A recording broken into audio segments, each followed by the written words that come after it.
intervention ci benn ci suñuy émission lu xew tey defoon nañ fi aussi ci benn rubrique fact checking information bi ngeen fi déggoon ay jamono ci ginnaaw ne RFI ak France 24 dañu def benn reportage di ŋàññi rapport Cour des comptes bi nga xam ne dafa génnoon. Pour jox leen exemple ci source information muy Afrique confidentielle on vous laisse écouter l'élément après on revient sur le plateau. Un rapport biaisé et incohérent, la Cour des comptes sous pression politique. Le récent rapport de la Cour des comptes sur la gestion financière du précédent régime s'inscrit dans un contexte hautement politique. Or, loin d'apporter un éclairage impartial sur les finances publiques, il se distingue par des contradictions flagrantes, des imprécisions méthodologiques et une complaisance manifeste vis-à-vis du nouveau gouvernement. Donc, comme ni ngeen ko déggee information bi site bi Afrique confidentielle moo ko bindoon publier ko sur son site internet ñu utiliser le texte parce que c'est le même texte bu ngeen duggee ci site bi c'est les mêmes mots. Le récent rapport de la Cour des comptes sur la gestion financière du précédent régime s'inscrit dans un contexte hautement politique. Or, loin d'apporter un éclairage impartial sur les finances publiques, il se distingue par des contradictions flagrantes et des imprécisions méthodologiques et une complaisance manifeste vis-à-vis du nouveau gouvernement. Donc, c'est les mêmes mots bi afriqueconfidentielle.com publié woon ci site am en février 2025 la ñu jël texte bi utiliser benn voix off da nga koy jël utiliser ko ci anam bi nga ko bëggee ñoom nag ils ont utilisé cet article bi nga xam ne Afrique confidentielle moo ko bindoon def ci une voix off def ci logo France 24 et RFI pour manipuler et d'ailleurs la rédaction bi nga xamante ni ñoom la ñu attribué woon article bi muy RFI ak France 24 defoon nañ benn communiqué jamono yooyu weddi ni article bi bawoo kowul ci ñoom dañuy taxaw balaa ñu ñëw ci responsabilité du média concerné actuellement bi ñuy wax muy Zik FM et seen rédacteur en chef muy Simon Faye média bi bu ñu taxawee ci média muy Afrique confidentielle du la première fois muy véhiculer ce genre de fausses informations. Si vous vous rappelez affaire général Kandé je pense que biñ ko nommé woon ci ambassade bu New Delhi en tant qu'attaché militaire c'est ce même site internet moo publié woon que ni général bi liggéey bu am solo bi muy def dans le sud di xeex ak rebelle yi moo tax nguuru Ousmane Sonko jëlee ko fa bëgg koo exiler alors que ba d'ailleurs il y avait une information qui avait circulé ne général bi sax am na ay bras ou bien des éléments yoo xam ne ñi ngi ci biir armée yu ko fas yéene soutenir di insinuer peut-être benn coup d'état on s'est rendu compte que ni cette information est fausse général bi ci boppam bañul dem benn ci médias yi nga xamante ni nii mooy servir de relais à une classe politique ou bien benn lobby politique bi fi nekk ñoo ko véhiculé woon alors que c'est une fausse information. Même journal bi aussi ñoo publié woon si vous vous rappelez que Ousmane Sonko a falsifié le rapport de la Cour des comptes. C'est le même site internet à savoir Afrique confidentielle. On s'est rendu compte après le président de la chambre de discipline bu Cour des comptes à savoir Aliou Niane def na une sortie que ni cour bi jotul ay instructions dañuy liggéey en toute indépendance. Il y a d'autres exemples. On peut prendre même beneen exemple bi gën a grave site bi récemment déggoon ngeen fi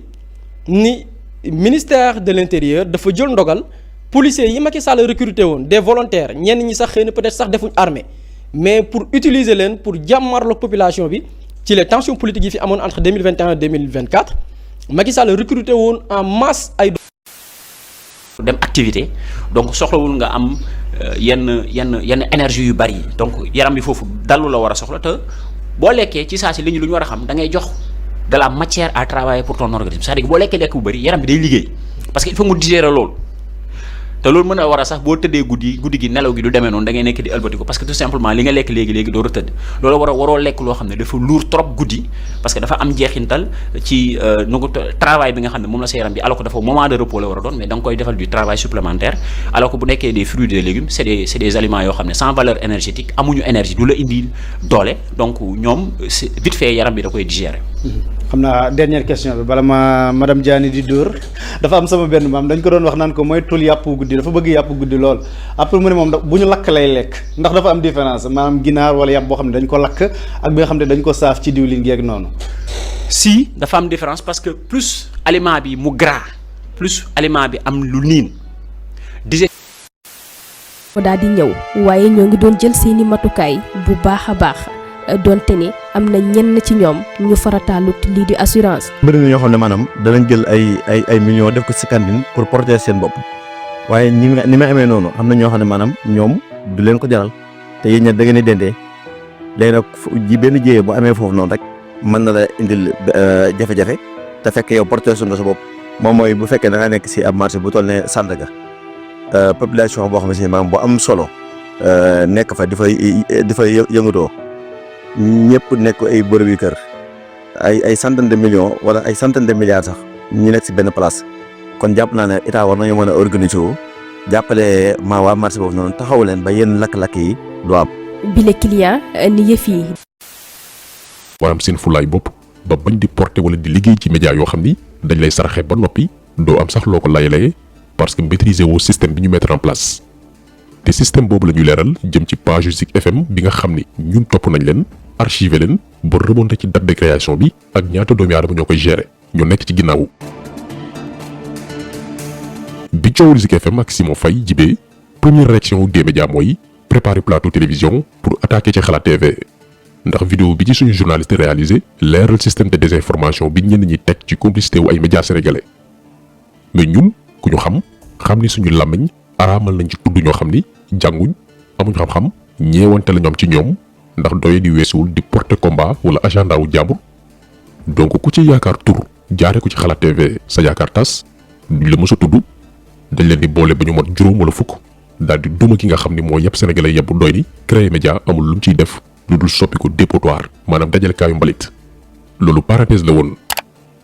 àlkalaj bi mooy groupe des médias gannaaw bi ñu tasaare xibaar bu wérul jaare ko ci seen page bi di Zik FM 89.7 officiel ba ñu convoqué kenn ci seen kilifa muy Simon Faye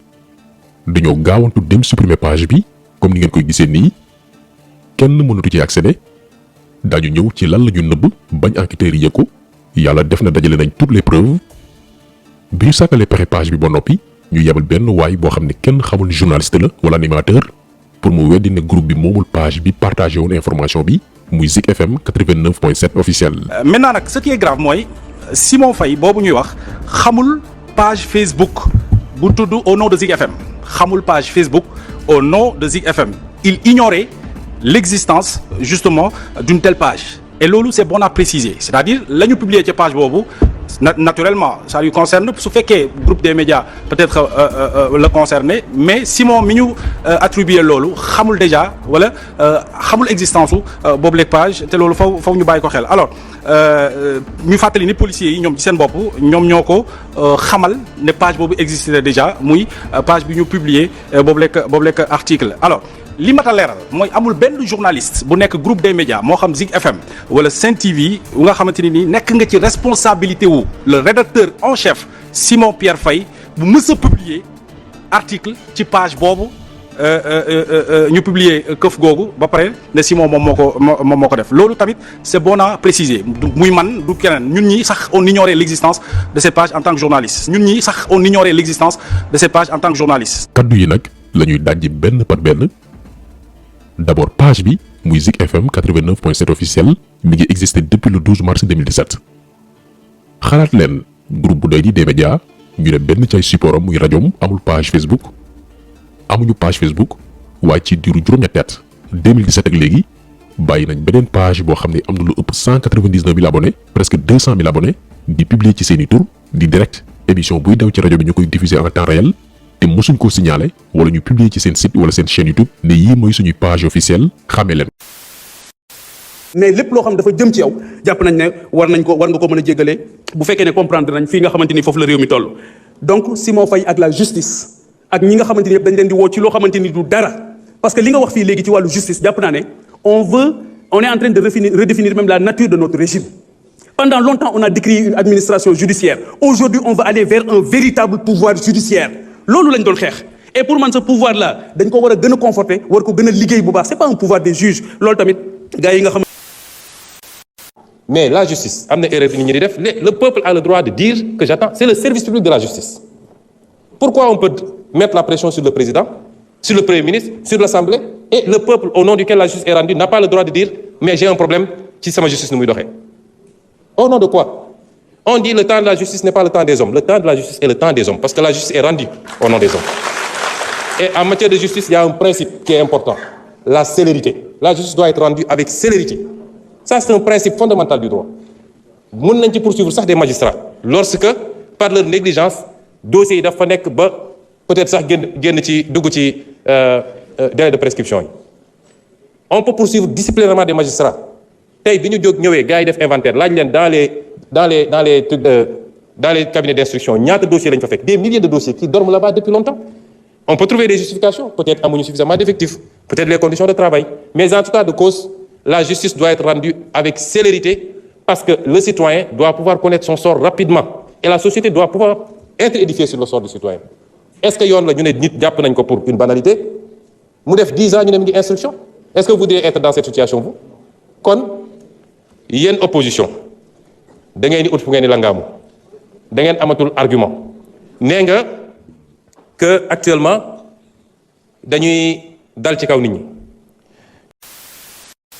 xamante ni mooy Waly Diouf Bodian nekk directeur général bu port autonome de Dakar mu def benn sortie boo xamante ni dafa daal di sàkku ñu daal di tas li nga xamante ni mooy OFNAC di office national de lutte contre la fraude et la corruption daf ñuy permettre rek ñu defaat benn gëstu def un retour rek ci li nga xamante ni mooy OFNAC ci ni nga xamante ni moom lañ ko daal di sosee waaye ci li nga xamante ni mooy njëriñ bi nga xamante ni moom la amoon depuis sa création ndax ki nga xamante ni mooy Waly Diouf Bodian boo xoolee ci sortie mu ngi ne li nga xamante ni moom la ñu war a def mu war a nekk objectif ñi nga xamante ni ñoo fi nekk mooy lijjantiwaat modification article loi bi nga xamante ni mooy loi numéro 2024-06 du 9 février 2024 nga xamante ni dafa daal di modifier benn loi bi nga xamante ni daanaka ca cëslaay ga moo daal di sosoon OFNAC ndax daf ñuy permettre sax ñu xam ni OFNAC ñu ngi ko sosoon depuis le 28 décembre 2012 ci ki nga xamante ni mooy magistère u président Macky Sall boo xoolee nag Ismaïla dafa amoon loo xamante ni moo jotoon a am ay dossier CREI yi jàpp naa ni ñu ngi fàttaliku dossier ki nga xamante ni mooy Karim Meïssa Wade di doom ci Abdoulaye Wade nekkoon fi njiitu réew mi ñu ko doon topp ci li nga xamante ni mooy enrichissement illicite buñ ko xayma woon mu dool daal di tolloon ci 117 milliards de francs CFA ak yenn ci ñi nga xamante ni ay jege ñaale Abdoulaye Wade lañ woon ginnaaw gi nag Macky Sall daal di créé OFNAC ca 28 décembre 2012 ñu daal di toog juróom benn weer mu daal di tabb ci bopp OFNAC ku ñuy wax Nafi Ngom Keïta ngir mu daal di jublu ci dossiers yi nga xamante ni moo daal di ñeel enrichissement illicite ginnaaw gi nag la ñu daal di dox moo waral sax Waly Diouf Bodian di kaas ba 2024 ñu gis ni Macky Sall pour protéger yenn ci ay njoñom mu daal di jël li nga xamante ni moom la ñuy woowee enrichissement illicite daal di soppiwaat loi bi nga xamante ni mooy loi bu OFNAC daal di jël li nga xamante ni mooy infraction boobu daal di koy jagleel ñi nga xamante ni ñooy OFNAC ngir bañ ko jox pôle judiciaire financier ngir ñu mën a jublu ci dossier bi nga xamante ni moo daal di ñeel ñenn ci ay njege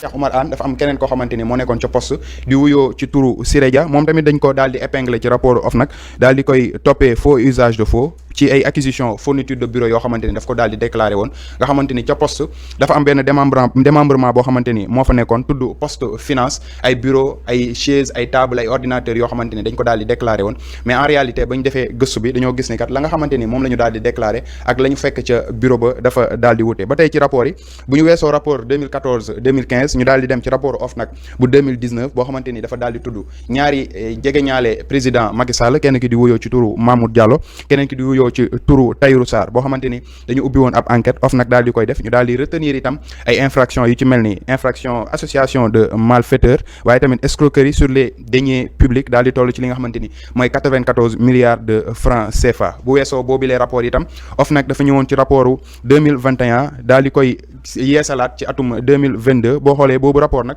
mooy rapport bu Covid bi nga xamante ni sànq am na ay leer yoo xamante ni dañ ko ci daal di def ñu ciy tudd ancien ministre du développement communautaire nekk yoroon en charge distribution kit yi nga xamante ni mooy kit alimentaire yi ñu doon def ci pandémie Covid bi tolloon ci 1000 milliards de francs CFA loolu itam mu ay dossiers yoo xamante ni ñu ngi ciy tudd ki nga xamante ni muy Diop Sy maire bu Tivaouane di doomam waaye tamit ak yeneen i jege ñaare yoo xamante ni ñu ngi doon liggéey ak ki nga xamante ni mooy Macky Sall waaye boo xoolee dafa nekk rapport yoo xamante ni Macky Sall mu ngi ci doon jot depuis 2014 ginnaaw gi sax la di daal di dàq ki nga xamante ni mooy Nafi Ngom Keïta jël ku ñuy woowee Seynabou Ndiaye Diakhaté daal di koy fal OFNAC ngir rek jàpp ni ki nga xamante ni mooy Nafi Ngom Keïta li mu teg ci kaw table bi dafay laaj ñu lëñbal ko daal di poursuivre ñenn ci ay collaborateurs Macky Sall pour protéger leen mu daal di jël rapport boobu ranger ko ci tiroir yi ginnaaw gi nag la ñu daal di gis ni dafa am lenteur boo xamante ni dafa daal di am ba Macky Sall ba muy génn ci réew mi président de la République Bassirou Diomaye Faye di ko remplacer moom Macky Sall mu daal di jël benn décret boo xamante ni dafa daal di modifier rapport bi muy décret numéro 2024-06 du 9 février 2024 daal di soppiwaat rapport bu 2012 bi loi bu 2012 bi ngir permettre OFNAC li nga xamante ni mooy détournement deniers publics yi waaye tamit jëm ci wàllum corruption ñu daal di koy jox OFNAC nga xamante ni pôle judiciaire financier du ci am benn doxalin ki nga xamante ni nag moom la Waly Diouf Bodian di kaas par rapport ak dossiers yi di wuyoo ci turu Serigne Bassirou Gueye defe naa ñëpp xam nañ ko bu ñu rappelé wee ci 2021 coow li nga xamante il y a des recommandations parce que ñoom boo xoolee même la dernière sortie du président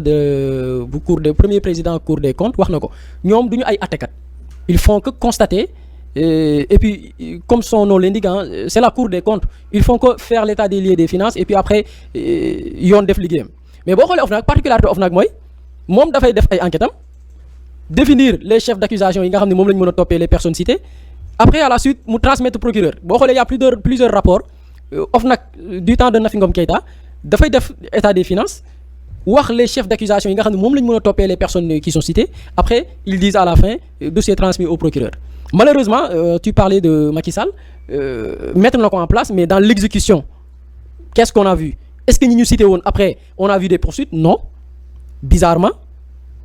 tey par exemple Serigne Bassirou Gueye mi nekk OFNAC sans doute bi muy nekk procureur de la République il avait reçu des rapports de l'OFNAC mais est-ce que par la suite topp na dossier bi ba ñi nga xam ne war na leen ci topp nañ leen je ne pense pas kooku tey boo ko jëlee yóbbu ko OFNAC entre guillemets la yàlla xam doy na donc comme ni ñu koy waxee souvent on est dans un pays boo xam ne on est très bien très fort surtout du temps de Macky Sall. d'âge ministère des sports du temps de Matar Ba. Effectivement, Mamadou Ngom Nia, je pense que beaucoup même ont vu sur les réseaux et tout. Il était d'âge directeur de l'administration générale et de l'équipement du ministère des sports du temps de Matar Ba. Demb lañ ko arrêté. Pourquoi ñu arrêté ko parce que moom dafa bokkoon ci ñi rapport Cour des comptes bu 2022 bi jàppoon ci bi ñu caytoo anam ou bien la manière bi ñu géré woon xaalisu Covid parce que comme vous le savez bi pandémie bi ñëwee Sénégal on a vu que beaucoup de secteurs dañu affecté wu. À part domaine santé bi plusieurs secteurs dañu am ay jafe-jafe activités yi dematul amatuñ ay rentrée de fonds donc dañuy affecté wu duñu mën a mener leurs activités pour pouvoir rentabiliser ou bien am ressource pour mën a fonctionner correctement sport ci la bokkoon ñu jëloon xaalis bu bari lu toll ci 402 millions pour subventionner ko dimbalee ko les fédérations et les associations sportives mbootaay yi nga xam ne dañuy yëngu ci domaine tàggat yaram période boobu comme je l'ai expliqué Mamadou Ngom Niang moo nekkoon DAGE ministère des sports et à cette époque Matar Ba moo ko jiite woon mu amoon xaalis bu ñu séddale ay fédération sénégalaise de football fédération karaté d'autres fédération yu bari jot nañ ci xaalis bi mais dafa am benn fédération boo xamante ni dafa am problème et rapport bi taxaw na ci muy la fédération de basketball parce que ñoom dañ leen joxoon ci montant bi joxoon nañ leen 205 millions dimbalee leen ko pour ñu mën a dox mais on s'est rendu compte que après am na yeneen fédération yoo xam ne amuñu xaalis jotuñ seen wàll ci ak ñaar ci 14 régions yi nekk Sénégal yépp mu ne bi mu leen séddalee 112 millions 671 mille 912 francs CFA yooyu ku nekk ci ñoom am nga 127 mille 747 francs 127 mille 747 francs loolu mooy li nga xam te am nañ ko mu ne amoon na ay représentants ci 14 régions yi